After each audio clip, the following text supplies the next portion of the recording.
Mugamba mutya mmwe mwenna abali ku channel yaffe eyitibwa LN256 mugende maaso n'ogyegattako kigenda kuba kirungi nnyo. Olunaku olwaleero njagadde tulabe enfumba gy'ofumbamu enkoko naddala okufumba okwo okwangu okutali kwa kuteekamu bintu bingi eby'enjawulo wabula tuteekamu ebyo ebya layisi ebiri mu maduuka bitugenda okubeera nga tufumbisa kwegamba ab'ewaka mubeere nga musobola okufumba enkoko ebeera enkoko mpoomu ng'otaddemu bintu bya bulijjo.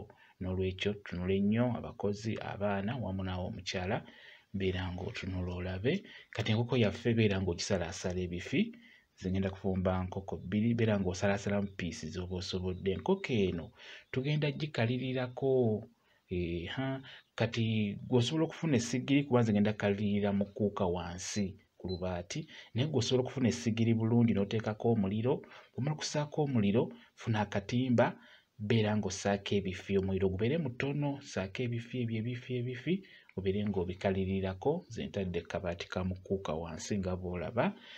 Oba osobola okufunayoko ku biwata by'amatooke n'obiteekako wansi ku muliro kwega omuliro gubeere mutonotono guleme kukusumbuwa.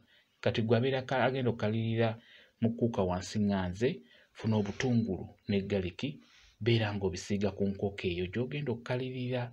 Tobiteeka kungulu, tobisuula kungulu, salaasala nga butini nnyo buyingize mu nkoko munda omwo. Bw'obiteeka kungulu biba bijja kusiiririra kungulu, biyingize mu bifi by'enkoko munda omwo gwagenda okukalirira ku kuuka ŋŋanze bw'entyo nga bw'olaba. Enkoko yaffe tugitaddeyo wansi mu kuuka.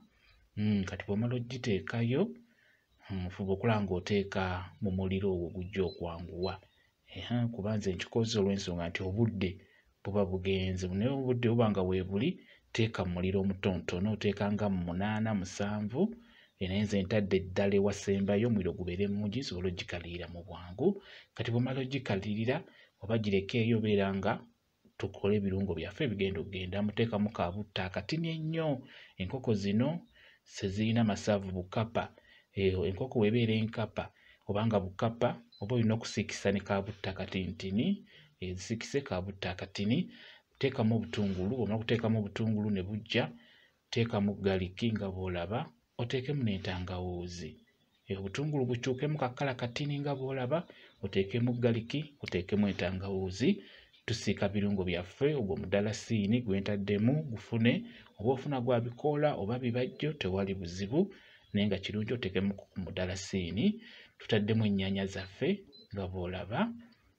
Tuli mu kufumba nkoko naddala enfumba eyo ennyangu ey'ewaka etali ya birungo bingi eby'okuteekamu ebyo eby'ebbeeyi nedda.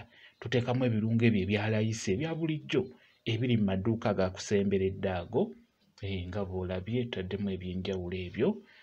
Katuteekemu ne ku kaloti. Kaloti oyo mulungi nnyo mmuteekamu nva bw'oba omufunye beera ng'omuteekamu nga bw'olaba. Kyenkola ky'oba okola ogenda kufuna enva empoomu ennungi ate nga kasupu kalabika bulungi nga si k'amazzi. Bw'omala teekamu ku tuzzi beera ng'otabulamu nga bw'olaba ebirungo byaffe bisiike. Ennyaanya zisiikire ddala zijje kwegamba zimenyekemenyeke. Ako ka green paper kasaleesale nako kateekemu kalungi nnyo. Kati tutandike ku bunzaali. Simba mumumanyi. Simba mu maduuka mwali bulungi nnyo. Akanzaali ako kalungi nnyo kasimba k'oba oteekamu. Oyo Royco tube tukozesezza wankoko yennyini wadde tufumbye enkoko naye tukozesezza era wankoko. Omanye obwo buleikoleiko obwo tulina kye tuba twetaagamu ekyo kizitoya enva. Mubaamu ebirungo eby'enjawulo ebyo ebizitoya enva bye tubeera twetaagamu. Tukozesezza Royco tube, hasimati wamu ne Royco yennyini naye byonna tukozesezza Royco chicken bye tukozesezza mukitegeera. Ebintu ebyo Royco mubaamu eby'enjawulo nga tetujja kusobola kubifuna nga tojja kusobola bifuna bye bateeka mu Royco omwo. Royco yonna aba nga azitoya enva oba asimati n'abeera nga azitoya enva bulungi nnyo. Oteekamu obutonotono. Kati enkoko yaffe tugiggyeeyo yiiyo tulina tutandika okuteeka mu birungo byaffe nga bw'olaba. Teekamu ebifi ebyo tumaze ogikalirirako beera ng'oteekamu ebifi mu birungo byaffe. Tunula bulungi olabe. Nagambye akakoko kabadde kakapa nga tekalina masavu wadde awo obeera olina oteeka kabutto mu ssefuliya n'obeera ng'okasiikako osobole okugamba osobole okukawoomerwakokko mukitegeera.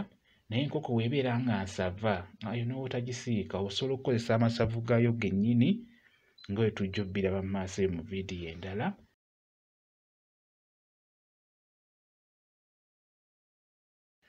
Katuteekemu omunnyo nga bw'olaba. Tunula bulungi ggwe ow'ewaka, ebintu bino mbiragamu ab'ewaka. Mugezeeko okubeera nga muyiga okufumba ku nva ezo ezibeera empoomu, zireme kubeera z'amazzi. Enva ez'amazzi teziriika. Ndowooza mubiraba nnyo omuntu afumba ekijanjaalo nekibeera nga kyonna ng'olengera ne wansi ng'olasobola n'okubala ebijanjaalo ebirimu, ekyo nno kiba kya bulabe. Fumba ebijanjaalo bibeere nga supu waabyo mugumu.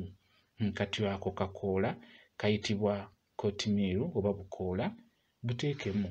Enkoko ye ebeere ng'ewunya kawoowo akalungi, oli ng'abadde agirya, egenda kubeera ya njawulo.